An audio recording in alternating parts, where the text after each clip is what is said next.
Hey, Trailblazers, this is Jason, your host of the Trailblazing Texas podcast. Before we jump into our latest episode, I've got some incredible news for you. Are you gearing up for your next big hike or backpacking trip?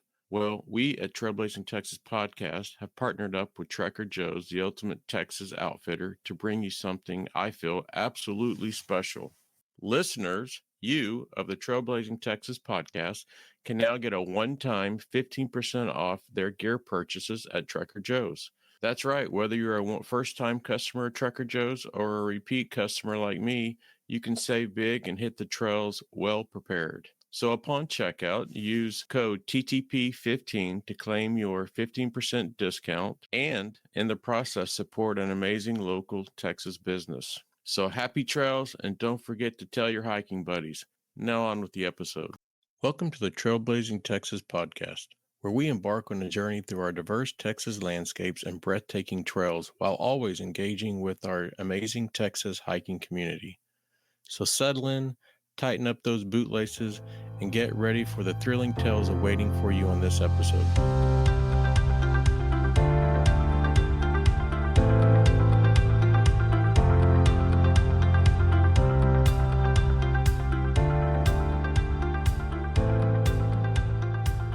All right, so what's the scariest weather shift you've ever experienced while guiding, or really, I mean, it could even be just in the mountains in general? And the reason why I ask is when I started doing a lot of research, wanting to, I don't know why I got the bug of doing 14ers in Colorado, 13ers and 12-teeners, if that's even a word. They're just as exciting and dangerous, but it was the 14ers. And, you always hear that you want to be heading back down or in, below tree line before noon because of the thunderstorms.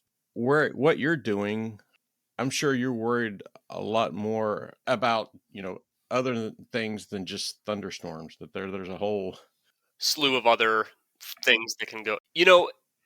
Thunderstorms in the mountains are definitely a big concern for mostly for the guides and climbers that are out in like the Rockies, though. It's more of like a Rocky Mountain, kind of an intermountain continental type of issue. It's not typically an issue. It's certainly not a common occurrence to have an afternoon thunderstorm in the Cascades. It does happen, but it's by no means like a routine thing here. So for me, it's really, when I do travel and work or climb in like the Sierra or the Rockies, I do focus on those things for sure. But here in Washington, um, the main thing is just that like a forecast, a weather forecast is pretty accurate nowadays, right? Like the days of like surprise storms, that aren't even close to forecasted correctly, they're not like completely behind us, but models have gotten quite a bit better, right? So like I trust a 3-day forecast pretty well. Things definitely change, but you kind of have an idea of what you're going to be dealing with. However, on the volcanoes particularly, I think the weather models kind of struggle with such an extreme amount of orographic lifting. So essentially orographic lifting is like where weather is being pushed up into the different layers from down lower are being pushed higher into the upper atmosphere because there's a mountain in the way and it needs to either go around it or up and over it. And so you do get weather forecasts that are pretty wonky when you're on a big volcano, a standalone 7,000 foot volcano. And when I say 7,000 feet, I mean like 7,000 feet of relief. So the surrounding terrain is 7,000 feet below. It's just such an isolated anomaly that you get that. But for me, the one that comes to mind is I was guiding an overnight climb with a freshly married honeymoon couple. They were literally on their honeymoon. Yeah. And I even told them, I was like, hey guys, like the weather doesn't look good. It looks reasonable for us to like go up and like have a camping trip in a beautiful place. But like we're probably not going to summit. And, it could be kind of rough, right? Like I was like, it is your honeymoon. I would totally understand if you want to just like scrap the trip, you know. I'd take a pay cut in that situation, but like I was like, hey guys, what do you think? What do you want to do? And they're like, oh, we want to just go for it. How bad can it be? We want the experience.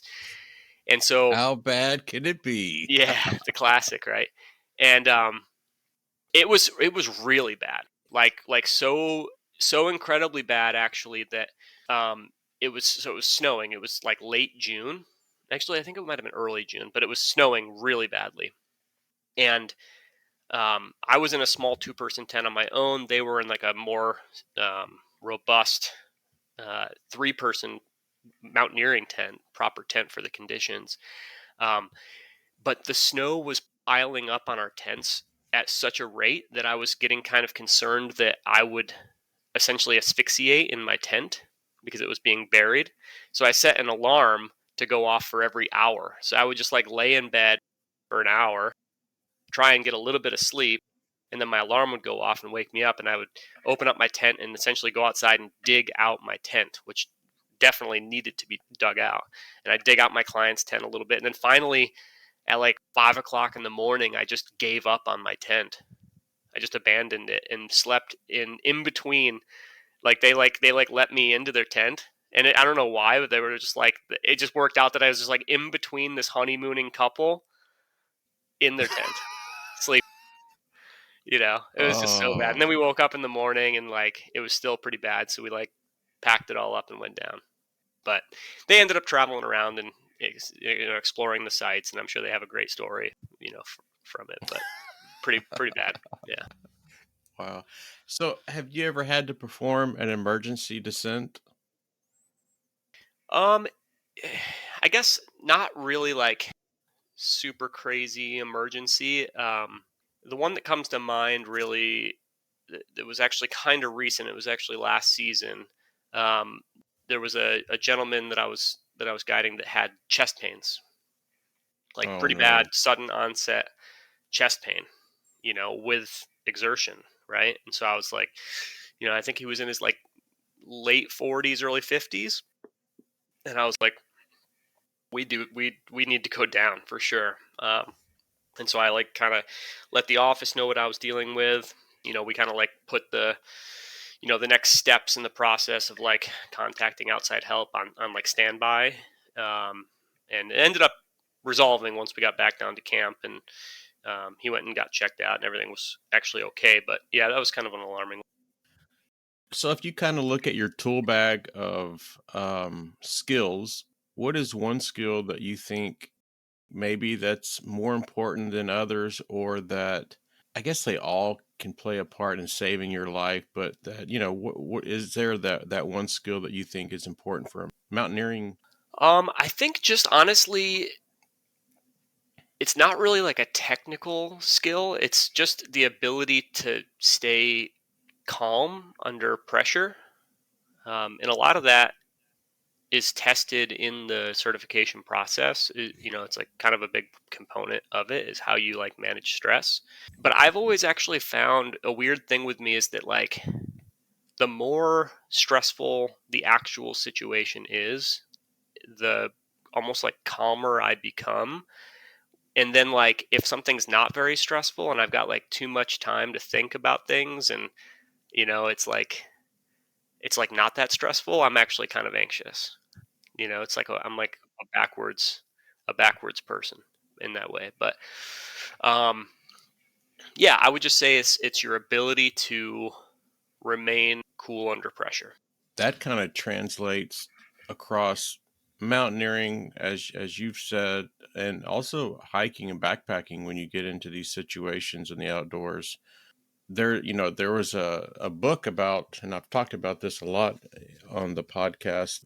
It was a lady, she was in her 60s, and her trail name was Inchworm. And her husband, she was hiking the AT, and her husband would, drop her off and then pick her up at the next town. They'd kind of hang out, then he'd drop her off, and they were kind of doing the AT. She was hiking it, and he was just kind of, just going along for the ride. And she got lost. The book is like When They Find My Body. And so she ended up had to use the restroom, got off trail, got lost. And it was like 3 or 4 years later, they actually found her body. I think the starting of the book, if I can remember correctly, talks about there, a study done. And when you get into these types of situations, that, the very first decision that you make is so important that you get it right, because you can start on a path of right decisions or a path of wrong decisions. Hmm. I guess if you just think about it logically, you make the first decision wrong, and then at some point you're going to realize that probably wasn't the best decision. And then that just, to me, I think kicks up the anxiety and stuff, versus you making a decision that in mentally that's the right decision. And I think it starts to kind of calm you down a bit. But yeah, it's funny that you hear, even in hiking and backpacking, that's the one thing that is the most important, is to stay calm when you get into these type of situations. Yeah, I think that from a hiking standpoint, since most of your listeners are going to be from that community, like the applicable response, I suppose, would just be to like, oh, I'm in a stressful situation that doesn't require that I do something immediately, right? Like this doesn't apply to like a grizzly bear walking at you or something like that. You do need to like figure that out immediately. But like if the thought pops into your head that you're lost, right?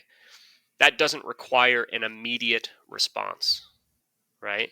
And so giving yourself a moment to just like stop and sit down and notice, like, am I breathing irregularly, like, like get everything squared away, and then kind of like retracing your steps and figuring it out. Like there's other situations that happen in the mountains that kind of like are similar in that way, where you just need a second to like just calm your nerves and just like think about it in a very objective, cold, calculated way. So when you were telling me the story about you, John, and Megan, and even, when they were talking about it, how do you manage hypothermia or exposure in cases when you're out in the middle of nowhere? And I think, you had made the statement that I think both John and Megan were kind of getting into that state of hypothermia. And you, as a guide and being responsible, like, how do you handle that? Well, I mean, like I said before, like that's a pretty extreme situation, right? That's by no means like a regular occurrence at work. Um, but that I would just say that when it comes to hypothermia and just exposure in general, like you're just trying to avoid that. Don't let it start, right? So, if you're wet, if you're starting to get cold, like it's kind of like a stop and fix situation, right? Once the problem with getting too cold is that you start to lose function. Like you can't like you lose like your dexterity. That's one of the first things to go. And in a climbing situation, if you start to lose dexterity, your like actual physical movement starts getting wonky. Your ability to like operate the equipment starts to get wonky. Um, and so it can really get bad quickly. And then as you get more cold, it actually impairs your like ability to think. And that's when you're starting to actually get hypothermia, is when like your body is essentially like, first it protects itself by shunting blood to things that are not vital, right? And then it's like, okay, we don't even have enough warmth to keep all of this stuff warm, so we're going to keep it, you know we're going to take it away from your stomach and your kidneys or whatever, like things that aren't Yeah. like, like your central nervous system and your heart essentially is like the last two things to shut down. But your brain also kind of like works in a similar way. It like starts to like close in from the exterior parts of your brain, so you start to lose your judgment, ability to speak, stuff like that. So um, balance becomes an issue. So yeah, I mean, you really don't want to find yourself in that situation at all, and that's what I would definitely kind of guide your guests towards, uh, as far as an answer. But if you're if you are in that situation, you need to get into a shelter of some sort. You need to get out of your wet clothes because they're actually like pulling heat from your body. Um, if you can start a fire, like again, like the John and Megan example is extreme in many ways, but also extreme in the sense that that was like the first time I'd ever started an actual fire. It was just purely like survival oriented. Like we got down to where we were going to camp off the glacier in the forest, and like I like was like digging and finding like just like pieces of dry-ish wood. And then after like 2 hours of trying, I was able to make a fire. And I was able to dry all of our clothes, and like once it was like a good bed of coals, I had them come out and stand around the fire, and it really helped. But again, that was a pretty extreme example. So the key is to be proactive and don't let it get to that point. For sure. So looking back over your guiding career, have you ever had or was ever involved in a evacuation or rescue on the mountain? Um, Not directly. Nothing that really comes to mind where I could easily be like missing like a very like a thing that I should not be forgetting, but um, nothing is really popping into my head with that. Um, I've been kind of like secondhand to rescue situations where I was kind of like a little bit lending a helping hand, but I'm not like in contact with rescuers. I'm not like, creating, rescue systems, stuff like that. Um, I've, I've done things like, like once a lady stepped into a crevasse, and a lot of times they're like not very big, so they can be quite small, maybe 3 feet wide or less, where just your leg kind of like goes in, right? But if you're walking downhill with a heavy pack and your foot breaks through the snow into a crevasse and you've got that momentum, that's kind of like likely to hurt your leg. And in this case, it did hurt her knee. And It was like a blizzard situation, like low visibility, high winds, lots of snow, and I just immediately recognized it as like we don't have any bandwidth to like figure out what's wrong with your leg or like figure out if even you can walk or anything. We just need to like go. And so I just immediately pulled my rescue sled out of my backpack, which is essentially like a tarp with like some like attachment points and features that help you to like transport somebody that's injured.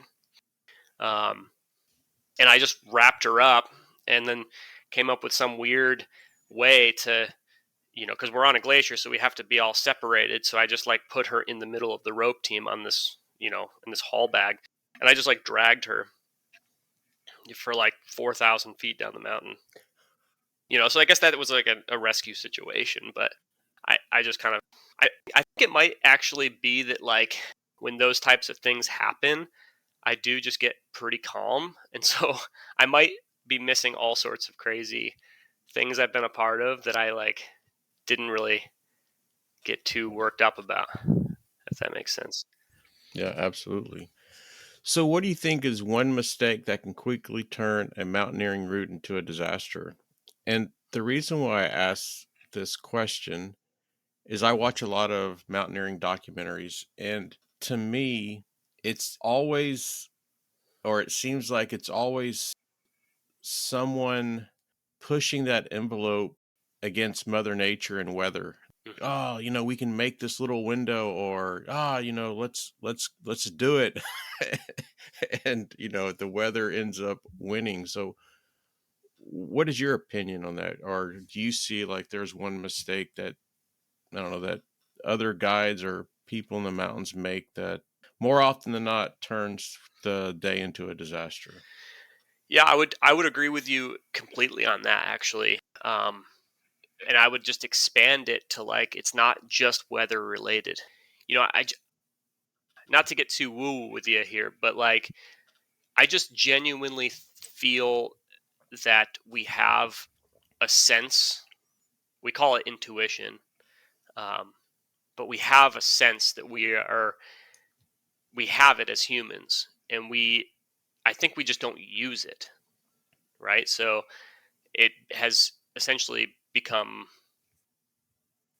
either it's like essentially underdeveloped. But I think that when you spend enough time in hazardous places, away from distractions that are constantly pulling your attention, cell phones, things like that, um, I think that you actually can develop a heightened sense um, of it, of intuition. Um, People will refer to it as like mountain sense, or like the voice of the mountain, or stuff like that. But I have, almost to a T, every sticky situation that I've ever been a part of, there was some form of intuition occurring with somebody in the group, at least one person, that was essentially like either ignored, or like you're like trying to push beyond it, like you were saying. It's like, well, I don't know about this slope, and like, um, if it's like an avalanche situation, it's like there's a part of you that knows that it's an unstable slope, just like internally, or maybe it's a subconscious thing or whatever. But like, yeah, it's this like voice that maybe doesn't have a voice. It might be more of like a feeling in your gut that something isn't quite right.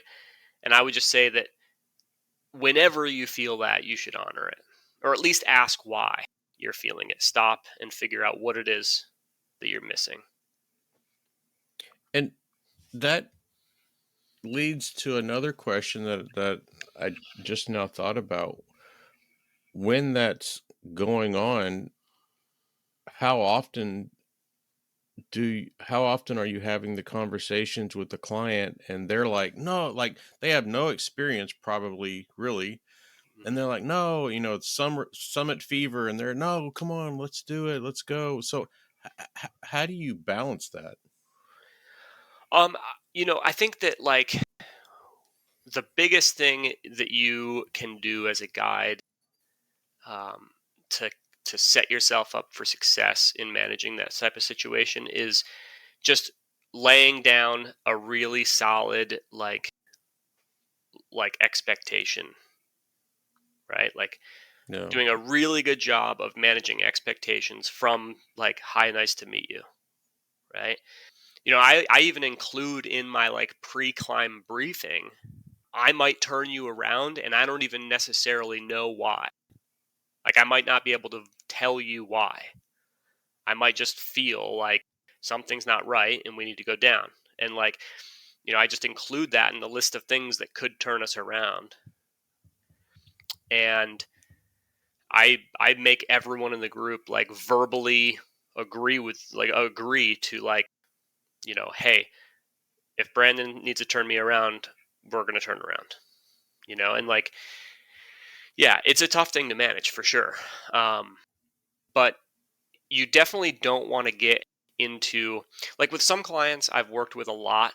And so it's part of their progression to like understand how these decisions get made, right? Because No. everything in the mountains, like I'm not like a rule based person. Not when it comes to like decision making, not when it comes to like gear, not when it comes to like systems, like technical systems. Like I am not like, you always do it this way with like pretty much anything. And I'm definitely of the opinion of like, there are pros and cons to everything, right? There's like, if you do this, you know, you're going to have this, you might sacrifice this, right? And so if it's a client where I'm working on their ability to make a decision, then I'll like discuss my thought process with them. But if it's like, hi, nice to meet you, I'm Brandon, we're climbing for the first time ever, um, we're on Mount Baker, I'm not gonna it's unnecessary for me to be disclosing all my thoughts. Like they're focusing on enough stuff as it is, like walking in crampons for the first time, like looking around at the crazy sights, and like they're already on like system overload. The last thing they need is like all my thoughts, right? But if I'm with somebody that I know can like handle everything that's going on, and then also like be thinking about like, hey, you know, how is Brandon managing this situation internally? Then I'll share. Yeah, I bet you there would be a lot of interesting conversations to be had. And even we, when we haven't done anything crazy, but when we go out hike and backpack, we definitely talk through possibilities of things that can happen. How are we going to manage disagreements and stuff like that? Because those types of things are killers. Yeah, you need to preload. You know, um, build it in, make everyone agree to it beforehand, and then the expectation is set. So beyond your basic gear, is there any emergency gear that you always carry? Um, like I said, I try and avoid always and nevers when it comes to this stuff, but there is. I don't know what you mean by basic stuff, but like I always have a med kit. I always have some sort of a repair kit.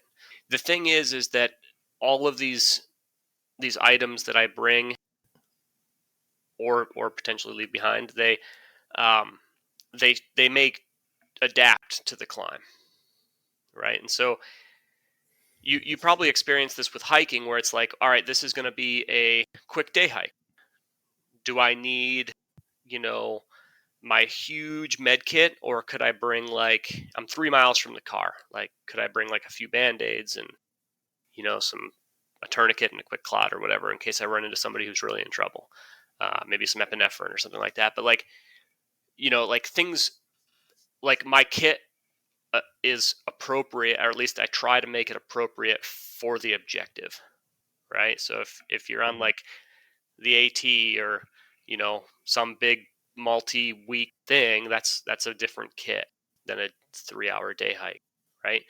Then there's another element that's kind of more of a technical mountaineering climbing thing or skiing thing, where it's like it might be quite difficult to move through the terrain that you're going to be in. And so for every ounce that you put on your body, you're making it more difficult to do the thing you're going to do, right? So with everything you put in your pack, you're essentially diminishing your ability to move well, right? And so you're trying to find this balance.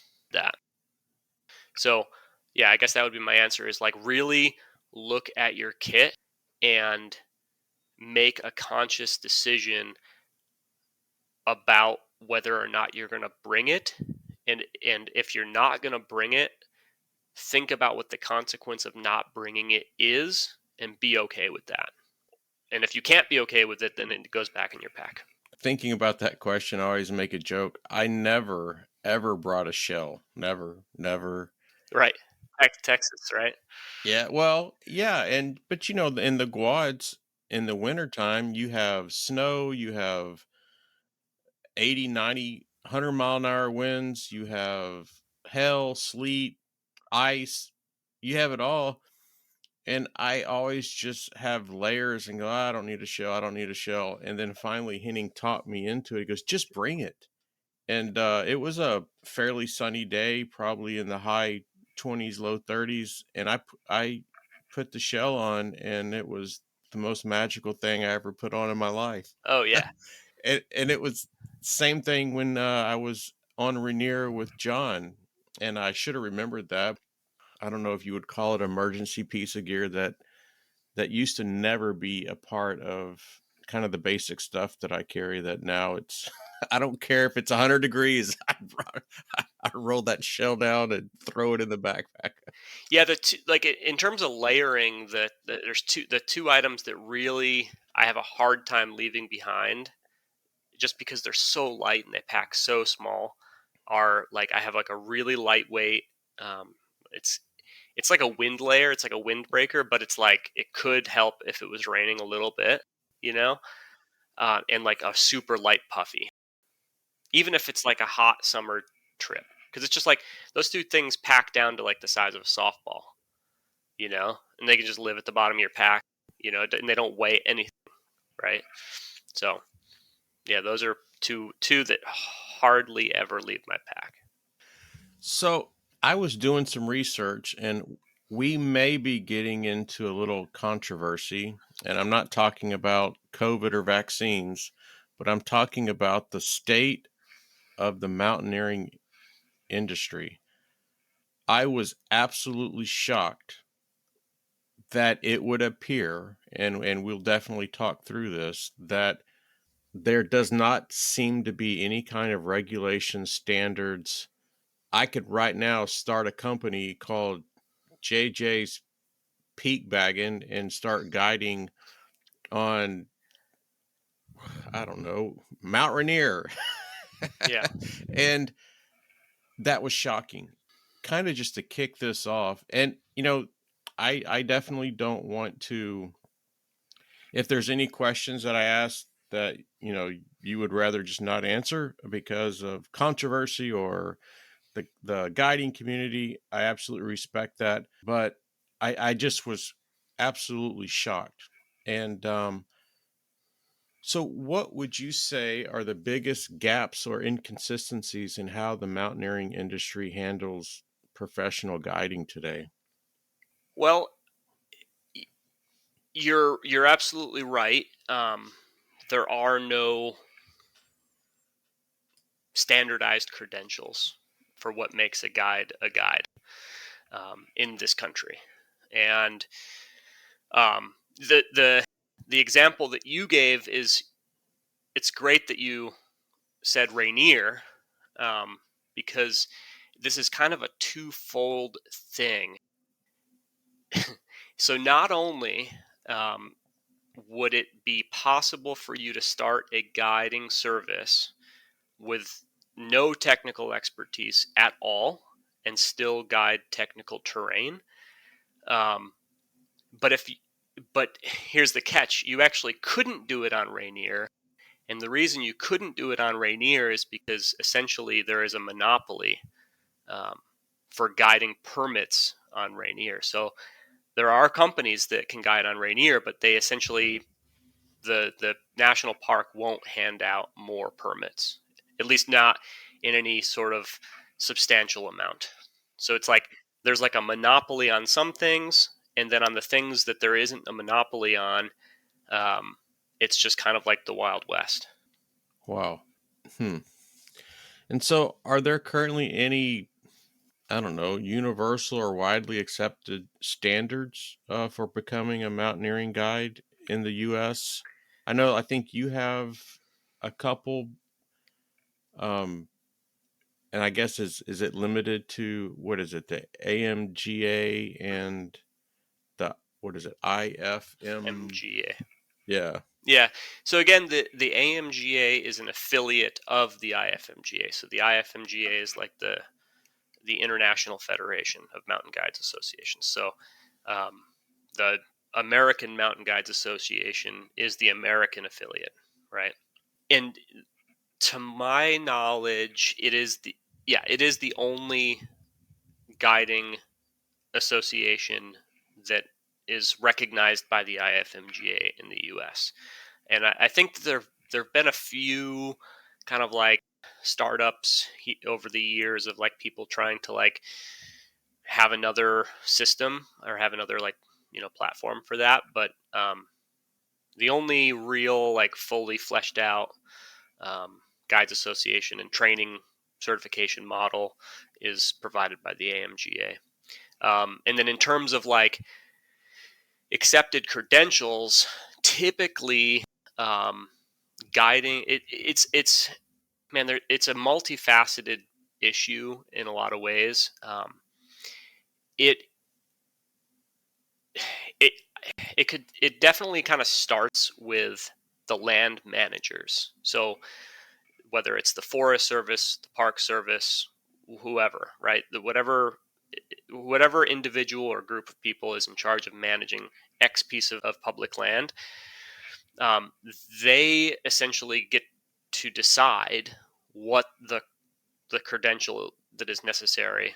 What is the credential necessary to guide here, right? And for most places, that credential is literally just like a woofer course, which is a medical training course.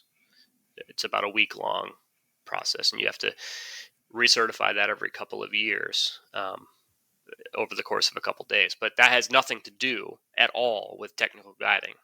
So again, like there is no like, yeah, it's very bizarre. It's a very, very, very bizarre thing to be like, there is no, when you say you're a mountain guide, it could mean anywhere from you've gone through a 10-year program with the AMGA, to have professionals in the industry, longtime professionals, overlooking your work and making sure that like what you're doing is up to date, current, and safe. Or it could mean you literally have gone climbing a couple times. That's nuts.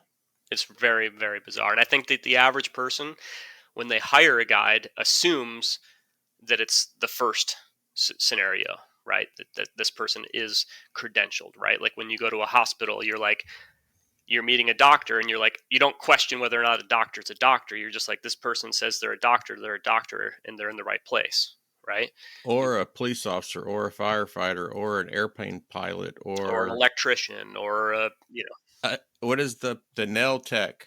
like people who work in like beauty salons have like a credential they need to have to take you up this like very serious climb in the mountains. No, no credential necessary. So I think we just probably answered this question, but maybe there's more to it. For someone outside of the industry like me, what do you see the differences between someone that says I'm a guide versus someone that says I'm a certified guide? Maybe I'll try to answer this and you can tell me if I'm right. If someone says they're a guide, that probably means they're not certified. That maybe means that they've spent some time outdoors, that they've taken a first aid class, or a wilderness first aid class. And that does not mean they have any knowledge of the current mountain that they're guiding on. It doesn't mean that they've taken any classes on avalanche rescue or what are all some of the fancy things that you guys do? Avalanche and It's typically medicine, avalanche, and technical skills. Those are like the three categories that we're trained in and or certified in. I mean, the guide may not even know how to tie a knot. I mean, there is no minimum standard. So Jeez. yes, like the guide may not tie your knot correctly. It See, the whole thing works in a very bizarre way. So typically guiding companies will, they have like a training or like a hiring system, right? And they have some sort of like an in-house training. And the in-house training could vary from quite good, you know, not like a replacement for like a third party looking over and being like checking on things and like going through this like, very long difficult process, not quite that good, but like pretty good, probably good enough to guide the objective. A lot of things are guided in that way, right? Like a good example of that would be like the vast majority of the climbing that goes on like on Mount Rainier, for instance. Yeah, but just real quickly, what you just said, they're trained to guide the objective. And how many times does the environment call for maybe things that aren't the objective? You know what I'm saying? Like I don't know if that makes sense. No, totally. And I think that there's a lot of pushback in the industry for getting that sort of like kind of more in-depth training, because it's like, well, hey, look at we cover everything in house that our guides need to guide this objective. And that seems logical until like shit hits the fan, Yes. right? Like if anything really goes wrong and like, they're either off route or like they're, in a storm or like somebody's got a broken leg and like some, we need to like come up with some really complex system that's going to need to be made. That's not just like your run of the mill crevasse rescue, which gets practiced in these in-house trainings, but like there are a lot of things and like the, there's a lot of pushback in the industry that like the standards for like actually going and getting certified are too high, which very much frustrates me as an individual, just because Right. that's like completely against who I am. But the idea is like that the standard is too high and unnecessarily difficult to obtain, and so they just like don't do it, and they just like are not. If you go through a standard that like shows like, okay, I can deal with all sorts of crazy things. Well, guess what? Now, when like crazy things do happen, you're like much more prepared, right? Much more capable. Like your ability to like problem solve is way, way higher. Absolutely. Yeah. And you just have more skills in your tool belt, right? It'd be like a great example of this is like being a surgeon or a doctor, right? Like, I actually bet that you could teach somebody off the street to perform one or two medical procedures fairly quickly. Like they do not need to go to medical school to perform. If it's just going to be two procedures that a doctor does and needs to go to doctorate school to become a doctor for, you could probably like actually like teach somebody to do that fairly quickly. Yeah. Cut here, grab here, pinch here, Yep. So and here, so like this. Yeah. yeah, I could probably learn that in like a couple weeks actually. But like what happens if I like don't cut right there and I like miss, or like what happens if I like if you like your anatomy is like a little bit different than what the last guy's was, or like you know what I mean? Like doctors are trained to a higher standard so that they can do whatever needs doing at the time, right? And so like this pretty quickly this like idea of like in-house training that's really specific to the objective, it like doesn't really hold water, especially if like you're like you're it's this is a person with like a family, you know what I mean? Like think of all the things that you hire a certified professional to do in your life, Everything. and then when you go and do like probably the most dangerous thing you'll do all year, that person isn't actually like you don't know exactly what that standard is that that person's been trained at, and they don't hold like the internationally recognized credential for doing that. The problem is that 9 times out of 10 I would say that the person assumes that they are certified and just doesn't know that they're not.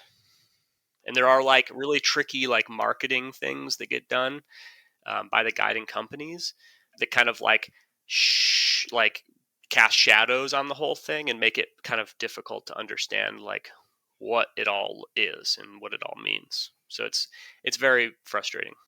Yeah. I mean, if you look at every aspect of our life, we don't ask that question because people are certified.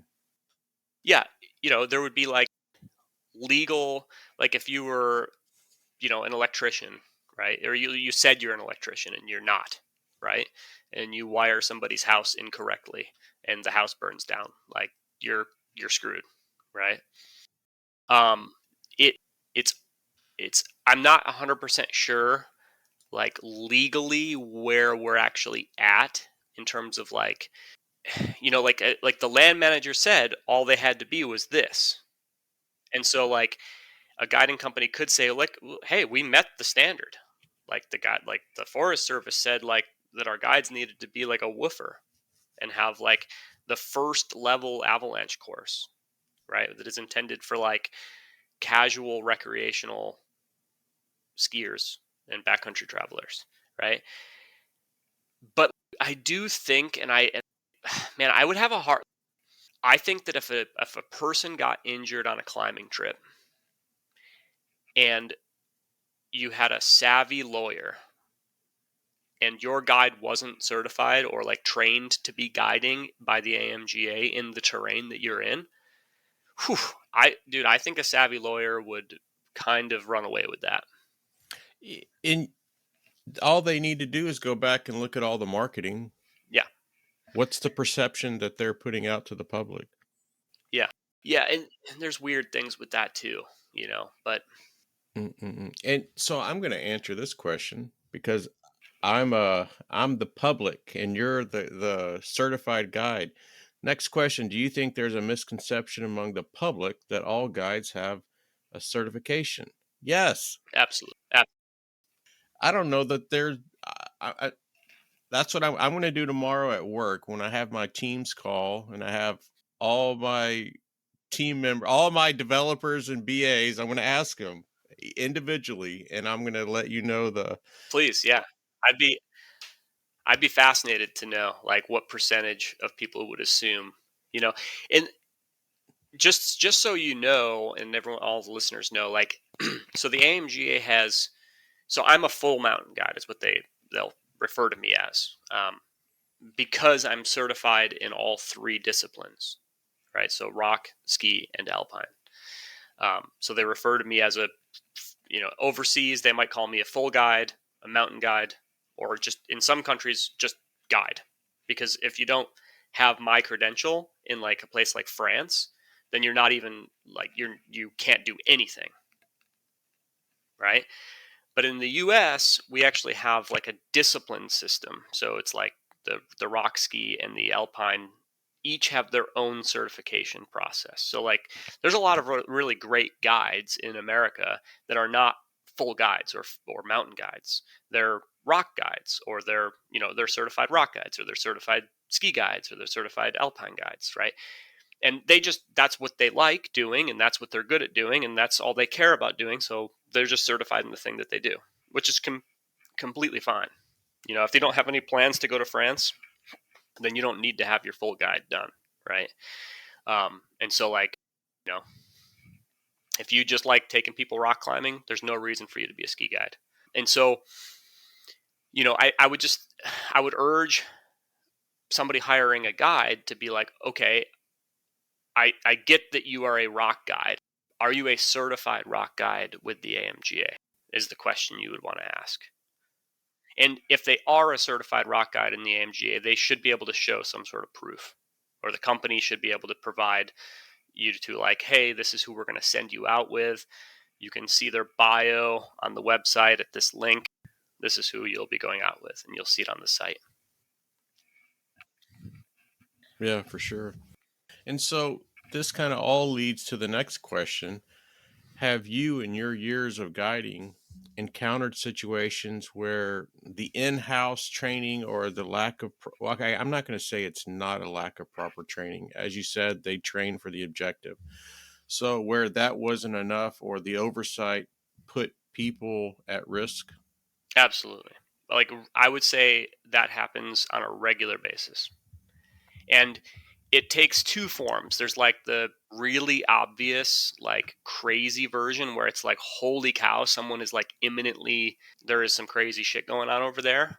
And like that guide and that team are not in the place that they should be in, given, the skills that they have. And then to me, the other version that it can look like, which I think is actually even worse, is like the blissfully unaware, right? The guide is unaware because they don't have like the training and experience to know that they're in a terrible situation doing a terrible thing. Of course, the clients are unaware. So it's just like, it just looks like to me from a distance, I'm like, oh my God, they don't even know the situation that they're in. And, I'm not going to go into specifics with it because, it's not necessarily the guide's fault. Like, I'll be honest, when I started guiding, I didn't have any credentials. I Yeah. had I had a woofer, right? And that's all that the system required. But like I said before in the earlier interview, it's like, I just, there were a lot of things I did not know yet. To be frank, there were people relying on me to know those things, you know? And like Mhm. luckily I was fine, right? Yeah. But it easily could have been like, oh, I just didn't know, and the way that I found out was I had this accident. If you see these situations and let's say like at the end of the day, you guys all have a weekly debrief or end of the night debrief with the other guides. Are they receptive for you to come up and say, "Hey, man, I saw that you were tying the alpine butterfly backwards, or like, are they open to not criticism but like help?" Feedback is tricky. I think that like some guides will take feedback willingly and openly and encourage it and whatnot. But and there's some guides that don't really want to hear what they're doing wrong, and that's whatever. But I would say that unfortunately that there definitely is like a very competitive kind of edge, particularly like from one company to the next. So like for instance, like if I'm guiding on Mount Baker, for instance, for one company, and I see a guide from another company doing something like, hey, like that was kind of iffy. It's not. It would be, I think, out of place for me to approach that person. Yeah. But if that guide was working for the company I was also working for, then for sure I would give that feedback. And that kind of goes along with this whole thing, which is like supervision. So like there are even provisions in place for like a guide that is not trained specifically to work at the like so the AMGA has for years been trying to implement what's called a scope of practice, right? Which is what you would kind of expect something like this would have, right? Like a doctor has a scope of practice, right? Like if you're an ear, nose, and throat doctor, you're not doing open heart surgery, right? You can do like basic doctor stuff, but like when it comes to like specialized things that aren't just like, checking somebody's vitals and doing, administering medications and stuff, then like you're going to stick to your specialty, right? Um, in the AMGA, because there's like different stages in your development, like if you're going to be a rock guide, for instance, you might take one course. It's called a rock guide course, and then your next course is your advanced rock course, and then your next thing is going to be your exam. So each discipline has 3 or 4 stages within it, and so what the scope of practice would be like, if you've done this level, then this opens up this much terrain, right? And then if you're kind of going into terrain that you're not necessarily trained specifically to be in by the AMGA, then you would have to be working under the direct supervision of a guide that is certified to be there, right? So like I could take you out onto a glacier and be like, hey, let me watch you tie your clients in. Cool. Go ahead and tie your clients in. All right, sweet. Now spread everyone out, right? And I watch you spread everyone out and I like, okay, that. And then I'm like, hey, follow me. And then I guide my clients up and you're like directly behind me doing exactly what I do. And you might have only the specific training of like doing a crevasse rescue. And then all the decision making and like complex things I kind of am overseeing, right? Does that make sense? Yeah. Yeah. So yeah, the problem with it is that there's been a lot of pushback in the SOP, the scope of practice. There's a lot of shady things that go down with it, and it I don't it just isn't it is not working as intended. So, if guiding remains unregulated, what do you see, or what do you think the long-term risks to this profession is going to be, and the impact really to the clients? Yeah, I mean ultimately the clients lose the most. The other problem with it is that it's it keeps the career difficult to maintain. And so every year, the industry loses a decent amount of really experienced, highly trained professionals to go on to do other things. Because without the certification process, there's really like you're essentially in a competition with a 20-year-old that is more than happy to do your job for half as much money as you're getting paid. And there's no like rule that says they can't. So then if you're a business owner and you're like, well, I've got this one guide that's, you know, a, a, a 10-year guide here, and they have a certification, and I have this other guide that's on their rookie season. You actually have to weigh, like, okay, am I going to put the certified guide out in the field for twice as much money, or could I get away with putting the rookie guide out there for way less money, so my profit will be much higher, right? So then it's just like you're weighing, like, do I need a certified guide for this, right? Yeah, and if there's no regulations, then and people are signing a waiver, I'm not going to say you're protected, but I mean the risk versus reward. If you're not going to be sued or held accountable. Yeah, like I said, like it might be that you would just say, "Hey, I met the minimum standards." It was like the law said I had to have this, like the federal government said I had to have this. But like I do kind of wonder, like, if a lawyer wouldn't just totally have a field day with it, if somebody were to get hurt. Yeah, and it would be interesting to look at. I mean, I don't want to go back and look at tragedies, but to see when these things have happened, what has been the outcome legally with the people's families that something bad happened. Yeah, Well, I guess there's different levels, right? There's injury versus fatality. So sure. And there were some high profile accidents a, a few years back, that resulted in like OSHA having a look, and I feel like OSHA like had a look, and they were like, "Oh my god, I can't imagine, I can't believe what is happening here," and they just went away. Like I just like they like had a look at the industry, and then they were like, "You all need to have personal protective equipment for bloodborne pathogens."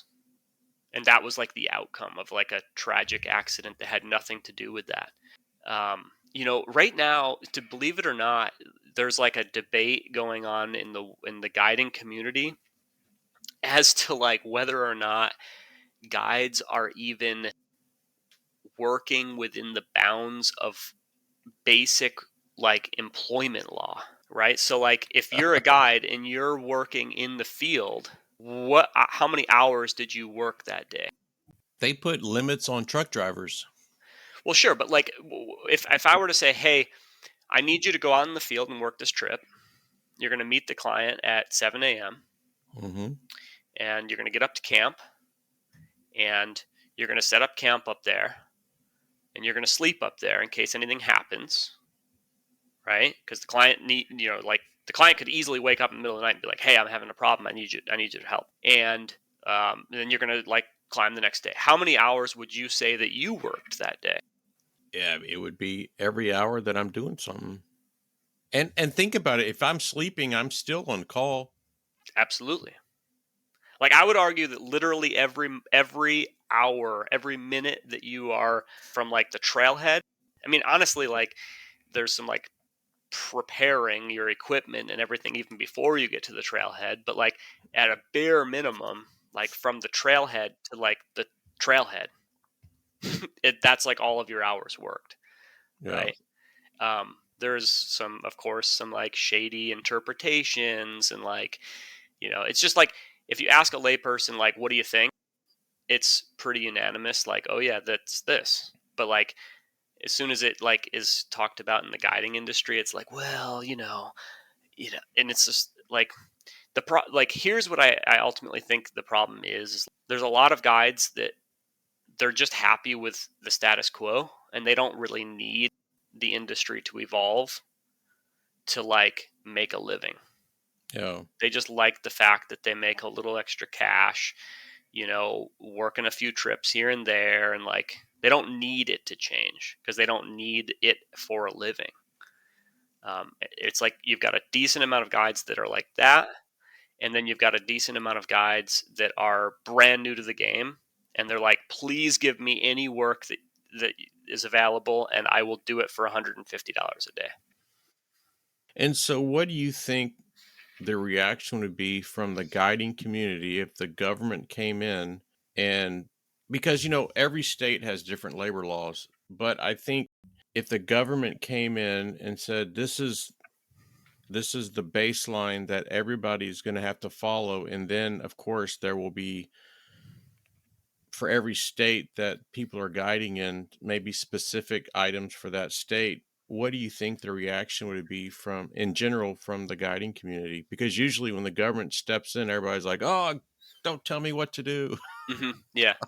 I think a lot of guiding companies are adamantly against that sort of a thing because they would have a hard time staffing some of their trips. If the AMGA's like scope of practice became rule of law tomorrow, right? There would be like a lot of trips getting canceled that have been booked. There would be there would not be enough. This is kind of the downside of the situation. There would not be enough trained and certified guides to meet the demand, and so that is essentially used as like one of the ways to justify what we're doing. But it's like, well, at some point you're going to have to just like pull the band-aid off if you want the industry to move forward. Like Well, there might be a season or two where it's like, yeah, we can't as an industry provide enough trips, but like that would also result in guides earning more. So you'd have more people migrating to the industry to be guides, right? Um, there would just be like it. It would correct itself. The only people who would lose out in the short term would just be the guides that are untrained and wouldn't be able to work trips for that summer. But more importantly, it'd be like the business owners. They would lose an enormous amount of money. but I mean, maybe it could be not grandfathered in, but there'd be a grace period, like you have 2 years to We've have. tried that. We've tried that. Yeah. Tried it, dude. It's like gonna do it, and they gave everyone like a number of years to be within compliance, and then the date came, and like all of the big companies were like, well, we can't do it again this year, so we need to like get like what do they call it, a variance. It's called a variance. So like they essentially write up like a variance to the scope of practice where it's like, well, this company can do this route in particularly with untrained guides. And so it really just like takes the foundation out of the scope of practice. When that happens, it just like completely chops out the whole foundation, the whole legs of it. So yeah, man, unfortunately that's the state. So, as we've discussed, and I've got to thinking, where do you stand on the scale, the argument of experience versus certification? And that wraps up another exciting episode of the Trailblazing Texas podcast. We hope you enjoyed the episode today, and stay tuned for our next episode where we will pick back up where we left off and guarantee to uncover many more hiking gems and share many more tips to enhance your experience on the trail. Until then, happy trails and happy hiking.